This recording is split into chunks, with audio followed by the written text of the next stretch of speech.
മുടിയൊക്കെ ആകെ ഡ്രൈ ആയിട്ടുള്ളത്. അപ്പോൾ ഒരു ബോട്ടോക്സ് ചെയ്യാന്ന് എൻ്റെ ഫ്രണ്ട്സൊക്കെ പറഞ്ഞു. ഈ ഹെയറിൽ എന്തെങ്കിലും കെമിക്കൽ ട്രീറ്റ്മെന്റ് എന്തെങ്കിലും ചെയ്തിട്ടുണ്ടോ? മുന്നേ ചെയ്തിട്ടുണ്ട്. എന്താ ചെയ്തതിനകത്ത്? പെർമനന്റ് ബ്ലോ ഡ്രൈ, പിന്നെ കളർ ചെയ്തിട്ടുണ്ട്, കളറൊക്കെ അങ്ങനെ ചെയ്തിട്ടുണ്ട്. എന്തൊക്കെയോ ചെയ്തിട്ടുണ്ട്. ഓക്കെ. ഈ ഹെയറിൽ നമുക്ക് എന്തായാലും ബോട്ടോക്സിന്റെ ആവശ്യം നമുക്ക് എന്തായാലും ഇല്ല. കാരണം നിങ്ങളുടെ ഹെയർ നല്ല ഭംഗിയുള്ളൊരു ഹെയർ ആണ് കേട്ടോ.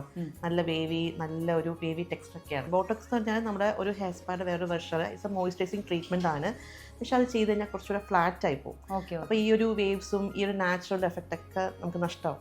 ഒരു കാര്യം ചെയ്യാം, നമുക്ക് നല്ലൊരു ഹെയർ സ്പാ ചെയ്യാം. ബോട്ടോക്സിന്റെ ആവശ്യമില്ല.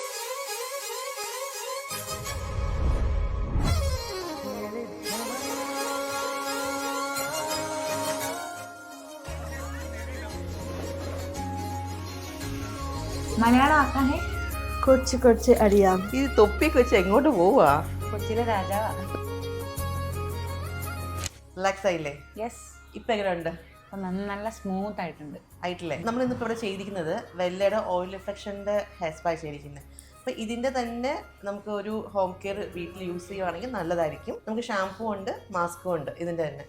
നമുക്ക് ഏതായാലും നോക്കി ചെയ്താൽ മതി. ഓക്കെ. അപ്പോൾ ഇതേപോലെ സ്മൂത്തായിട്ട് നന്നായിട്ടിരിക്കും കേട്ടോ.